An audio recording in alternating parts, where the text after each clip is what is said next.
Good day, my dear children. Happy to welcome you all back to our English class. Hope you are all fine. Let us start with the day's poem. We start with the Unit 2 poem, our Casuarina Tree. It is written by Toru Dutt, poetess, who stands for the feminine writing, the female. And Toru Dutt was a Bengali poet from the Indian subcontinent. She has written in English and French, and she was the third daughter of the family, and her family is called as Dutt family. So the Dutt family was a family of distinguished intellectuals and the poets, and she also had the advantage of being taught by excellent English tutors at home, and later on of the long stay in Europe and England. Okay, so she had a very good background of learning English, and Toru, with all her exposure and to the involvement in Western life and culture, she loved the land of her birth and remained thoroughly Indian in her consciousness and sensibility. So, though she had a very good background of English, and she stood for Tamil culture, and besides her, moreover, her well known collection of poems with the title Ancient Ballads and Legends of Hindustan in 1882. She has to credit a volume of poems in French titled Sheaf Gleaned in French Fields. So it was in 1875, and our Casuarina Tree, the most well known of the Toru's poems, and it was included in her miscellaneous poems. So it's all about her childhood days she has spent, and it gives her a nostalgic idea and nostalgic feelings what she understood and experienced when she was young. So, children, you are in 12th standard. When I ask you about your KG section and your classes 1 and 2, your class friends who all spent time with you, the place where you went and played, and your PT teachers, your class teachers, all these names you can recall. Am I right?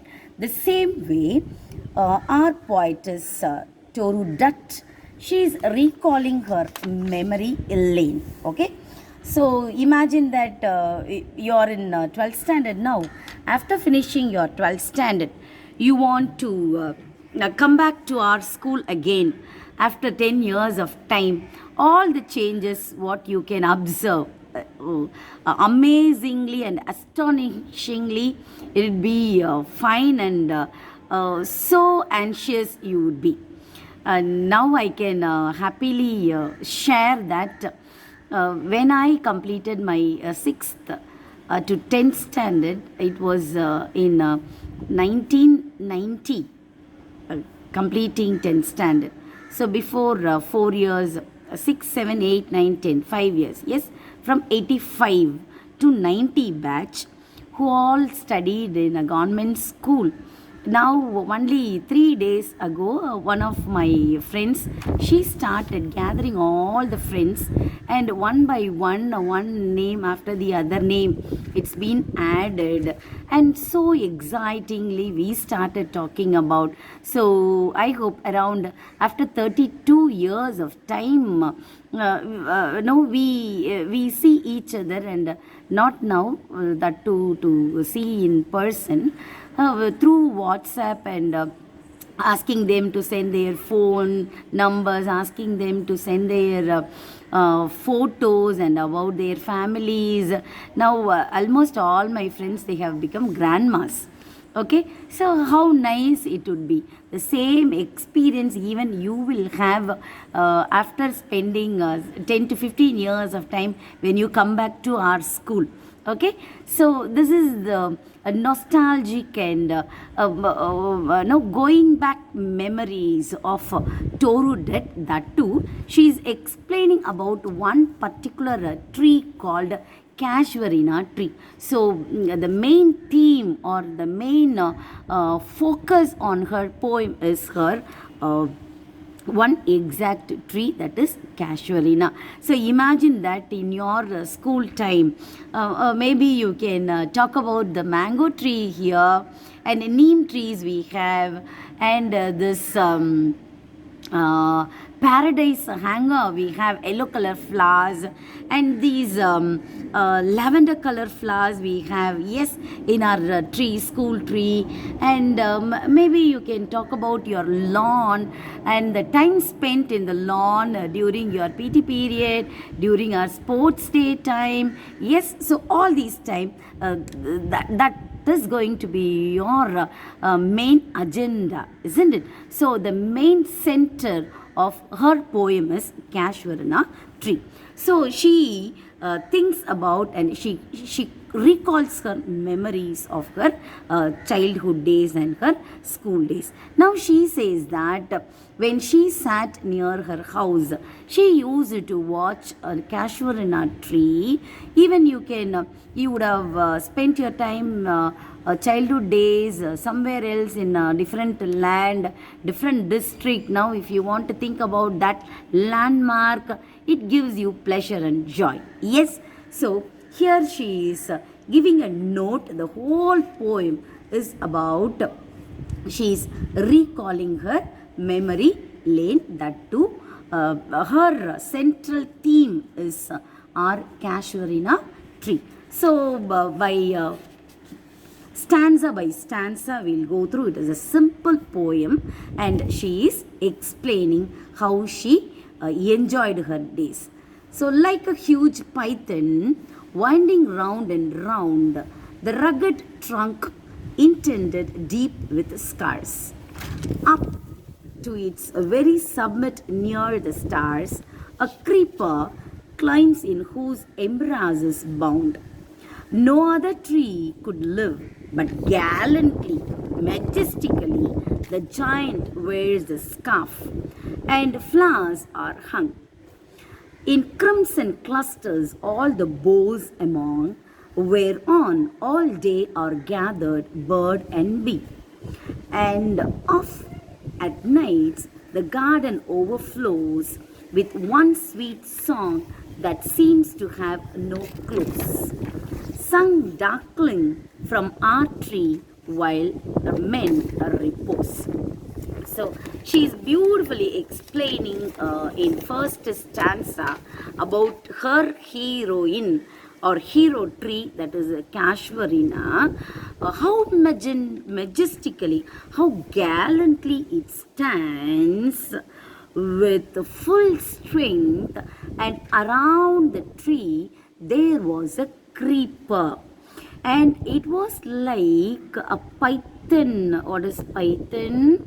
A snake like climbed around, and that tree has got a wonderful, beautiful crimson red flowers, and that crimson red flowers are compared to the red colored scarf of a person.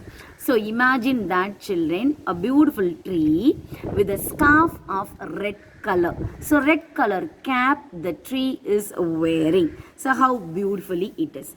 And she says that both the tree and the creeper are very strong, because the python, like the creeper, wound around the tree. It was never able to do any damage to the tree, because the tree itself stands gallantly, very majestically.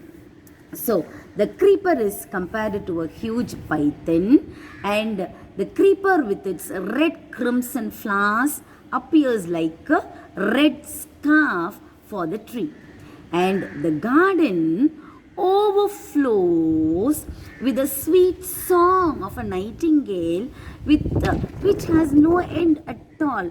Any tree you take, early morning, birds chirping, you can see, you can hear, you can listen to. isn't it? So, the same way, the nightingale bird beautifies and it adds a beauty to the Casuarina tree. And in crimson clusters of all boughs. Boughs means branches of the Casuarina tree or branches of any tree is compared to the boughs. And the poet says that she spends her winter time by looking through her window, sitting near the window, peeping through the window, how beautifully, how majestically this crimson red flowers look like, and how majestically the tree stands erect. And sometimes she spots a grey monkey also. See, children, I am sitting near 11D classroom. The day before yesterday, I had a chance of seeing a gibbon here. Yes, a beautiful monkey that wanted to come to our mango tree near this cycle stand. Okay, mango tree, it wanted to take mango, wanted to eat mango. But you know one thing, what happened? All the crows usually that comes and sits here, and the crows never allowed that monkey sitting on the mango tree, children. And within a few seconds, all the crows together followed the monkey, started crowing, and finally monkey went from the mango tree. It wanted to eat a sweet mango, but it failed to have. Okay, so she often looks at the monkeys sitting in the boughs here, and like a statue, and watching the sunrise, while on the lower boughs, lower branches, its tiny young ones leap and play. So all the monkeys, they lay here, jump from one branch to the other branch. And here the bird, poet's garden, it is a kokila, that is a bird that sings in the poet's garden. And the Casuarina tree is dear to her heart because it was under the shade of the tree, and she had played with her siblings too, with her brothers and sisters and her friends, because it brought nostalgic memories, because childhood memories it brought back. So always she thinks that this Casuarina tree is very, very, very, very special to her, because she spent her beautiful time with her sibling under the tree. Okay, then coming to the second stanza, when first my casement is wide open thrown at dawn, dawn is a time of sunrise, my eyes delighted on it rest. Sometimes and most in winter, on its crest, a grey baboon sits statue-like alone, watching the sunrise, while on lower boughs, his puny offsprings, puny is a weak offspring, leap about and play, and far and near, kokilas, here kokilas is a bird that sings in her Casuarina tree. Hail the day, spends her day in the Casuarina tree.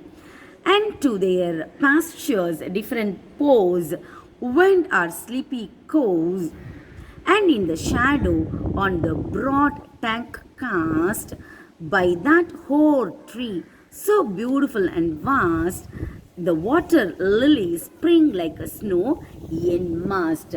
Not only that, not only this baboons they play, I can hear the voice, sweet voice of the birds.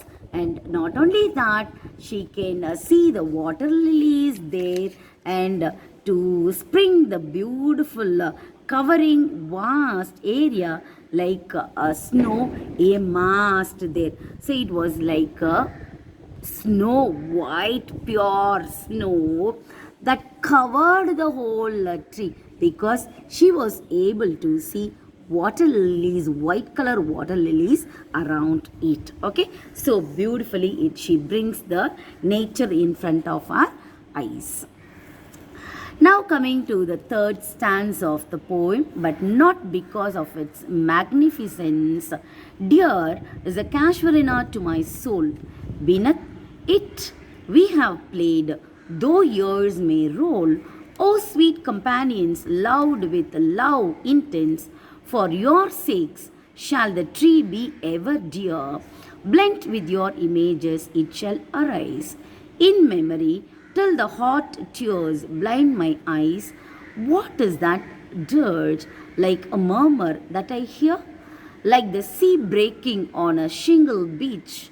It is the tree's lament or earth's speech that haply to the unknown land may reach. Oh, beautifully she is narrating. Oh, what a wonderful magnificence it has.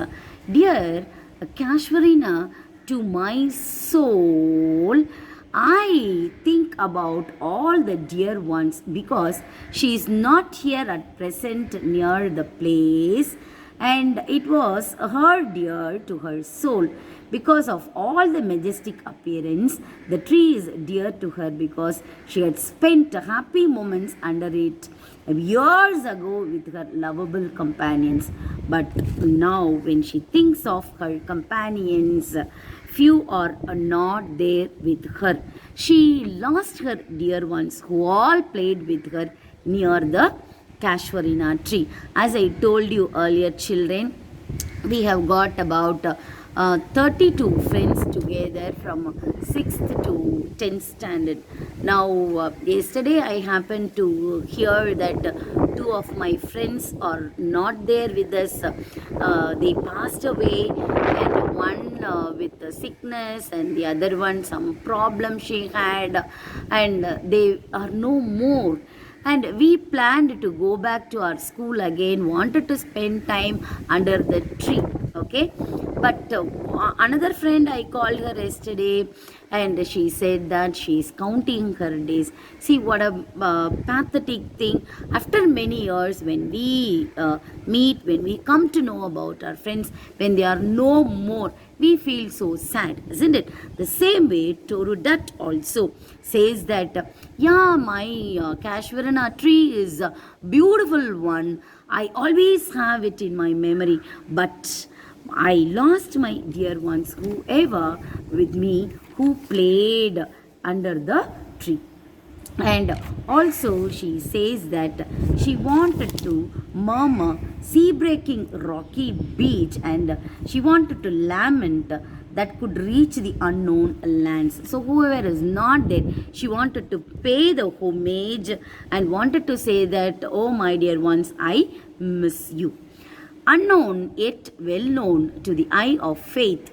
Yeah, I have heard that wail far, far away in distant lands by many a sheltered bay. When slumbered in his cave, the water writhed, and the waves gently kissed and classic show of France or Italy beneath the moon, when earth lay tranced in a dreamless swoon. And every time the music rose, before mine inner vision rose a form sublime. They form, O tree, as in my happy prime, I saw thee in my own loved native clime. So she says about the memory of the tree has deeply touched me, my heart, and she says that how strangely she believes that nature communicates with the human being. So whenever she sees that Casuarina tree, she was able to recall the memories of her own friends, even if they are not there in this world, they are no more. But she can recall the memories, and she can envision that all the friends are there near the tree. So she could communicate with the tree even when she was in far off land. Now she is not there. She is not in her own land. She went to France and Italy for her studies. But even though whenever envision comes in her mind to think of her Casuarina tree, automatically the memories itself that communicates with the human being. So she could hear the tree lamenting, tearing, crying, shedding tears her absence. She says that, oh my dear Casuarina tree, since I am not there, you want to shed tears. You say that you miss my presence there. So you are lamenting for my absence. And every time that she heard it, her own native climate connecting, and the vision rose her form a grand and glorious. So the Casuarina tree appeared in her inner vision as seen own native climatic connecting her even more strangely with her native land, with the memory of her dead siblings. Not only that, whoever is lost, she was able to recall them. So therefore, I fain would consecrate a lay unto thy honor, tree beloved of those who now in blessed sleep for air repose, dearer than life to me. Alas, my God, oh pity were they. Mayst thou be numbered when my days are done, with deathless trees like those in Borrowdale. Under those awful branches lingered pale. Fear trembling, hope, and death the skeleton, and time the shadow, and thou with the words that would thy beauty fain, oh, fain rehearse. May love defend thee from oblivion's curse. The poetess consecrates the Casuarina tree's memory to her loved ones and who are not alive now, and she is immortalizes the tree through her poem, like a poet whose name is Wordsworth, who sanctified the yew tree of Borrowdale in his verse. So she expresses her wish that the tree should be remembered out of love and not just because it cannot be forgotten. So she recalls her memory like anything, and she loves to sit under her Casuarina tree again, and she dedicates this to her all loved ones who's no more in this world. So what a wonderful poem and thought flow our poetess Torudat has got. Hope you enjoyed this poem. I'll send you the answers and the appreciation questions, my dear children. Thank you so much.